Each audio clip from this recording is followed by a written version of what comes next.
Good evening. Welcome to the Committee on Judiciary. I believe we have Katherine Molloy on the line. You have 3 minutes for your testimony. You may begin.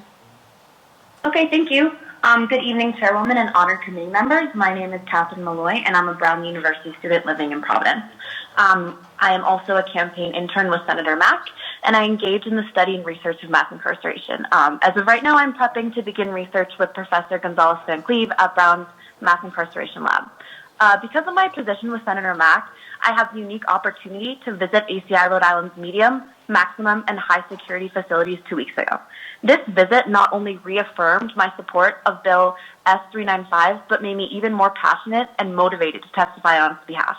First of all, I want to speak to the fact that the ACI says that they have no solitary confinement. All this means is that they don't call it solitary confinement, but rather seg or segregation. I just want to make that clear that when folks are talking about seg is solitary confinement. So previous speakers have already talked about how segregation is abusive and torture, but I also want to make it clear that at ACI, it's incredibly inequitable. Anyone visiting solitary at ACI, like I did, can recognize that there are far more people of color there compared to white folks. People of color are sent to segregation by a primarily white CO force who receives no bias training during their 3-month training period.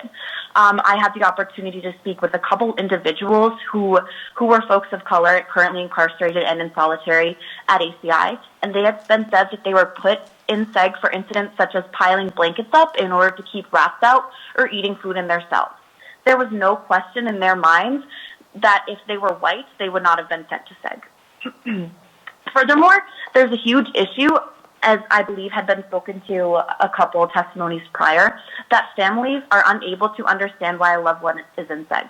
As a matter of fact, Senator Mack and I had received some letters detailing people being sent to solitary for incidents such as COs inciting fights, and when we had asked the director, Director Coyne-Faig, about if they had kept a record as to why people were sent to seg so that we can, verify that, she told us that there had been no record. Furthermore, she also mentioned that she had not visited the facilities for a year before touring us. In general, my biggest observation is that the ACI feels like a self-fulfilling prophecy.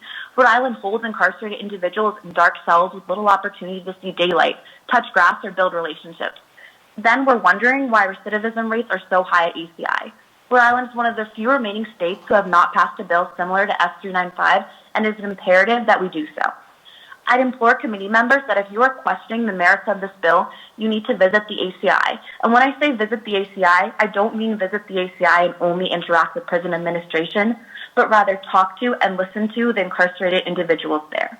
I guarantee your opinion will change. Thank you. And thank you for your testimony.